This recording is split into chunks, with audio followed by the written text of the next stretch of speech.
Since the remake of Resident Evil 2 released, the internet has been nearly obsessed with its big bad monster, the infamous Mr. X. From song parodies to jokes centered upon his obsessive in-game behaviors, fans of the game have become deeply invested in a character that has almost no character to speak of. His name's not even really Mr. X. His true nature and title is Tyrant T-103. Mr. X isn't the first tyrant we meet. That honor falls to the end boss of the first game, a creature called T-002, who is found in the underground lab in a test tube. Its first act after being born is to stab Albert Wesker, and then attack the player. Unlike monsters seen up to that point, the Tyrant does not have the drunkard behavior or slow movements of the zombies.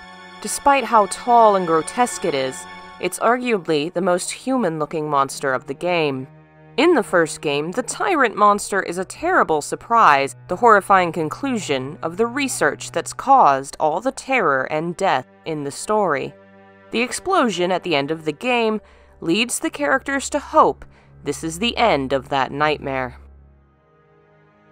Mr. X's appearance so soon after in the timeline, not as a final boss of the game, but as a constant menace throughout, reveals the dreadful truth that such monstrosities are going to become commonplace if Umbrella has their way. Mr. X has a similar appearance to the T-002, but unlike his predecessor, he wears a disguise, a trench coat, and in the remake, a fedora. This is because he's an undercover agent, meant to blend in, though his size makes this difficult. The clothes were likely a deterrent to observers from a distance, but wouldn't work well up close. The trench coat and the newly added fedora in the Resident Evil 2 remake are the perfect uniform for Mr. X. The trench coat has a long history of being associated with violence. The name came from the trenches of World War I, where enlisted officers were known for wearing the coat to protect against the elements. After seeing a great deal of combat in both wars, the coat made it to Hollywood, where it was used to give spies and investigators a sense of independence and world-weariness. The trench coat, as the clothing of a soldier, specifically one of a higher rank, and that of a spy trying to blend in, fits with Mr. X as a character. This might have been hinted at in some concept art, in which the coat was designed with camo print.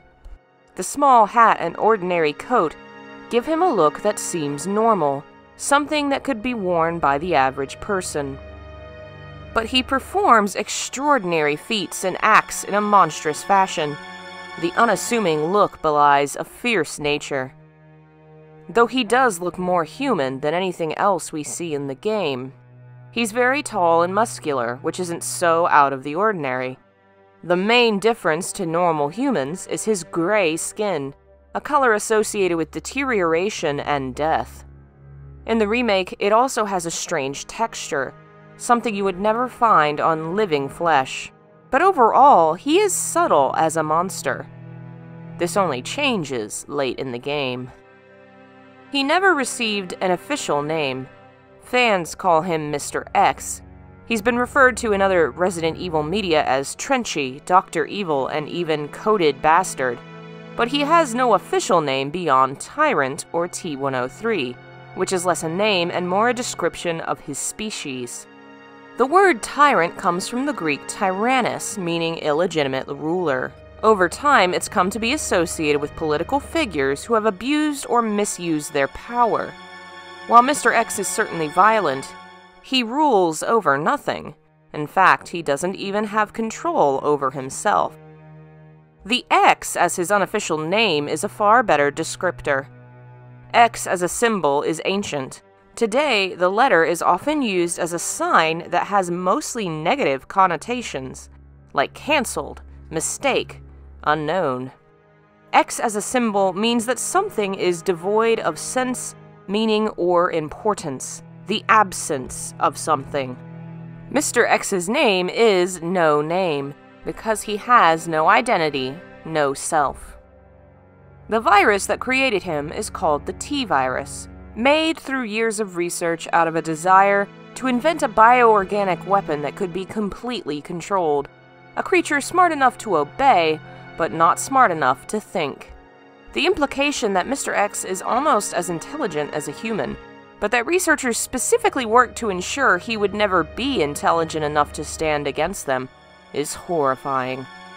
He doesn't speak at all throughout the games, not the original or remake.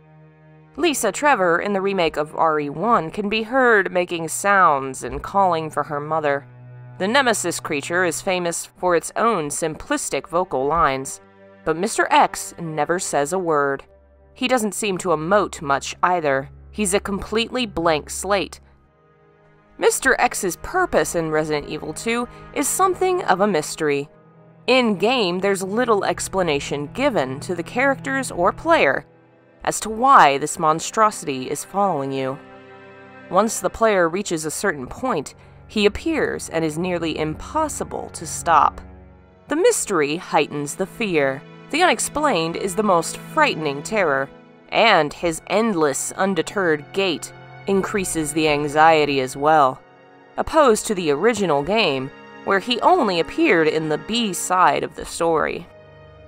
Being chased by an unkillable monster is a trope in modern horror games that has become increasingly popular in recent years, but it can be more frustrating than frightening when that design choice is unbalanced or repetitive, whereas Mr. X is an immortal enemy that the player is actually able to fight.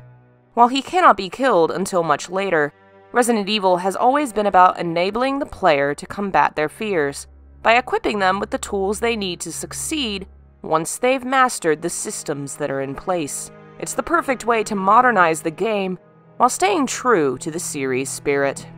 Mr. X is not a unique creature. While we never see two on screen in the canon version of the game, there are technically 6 T-103 models. Mr. X is unique to us, the player, as we experience him as a unique enemy.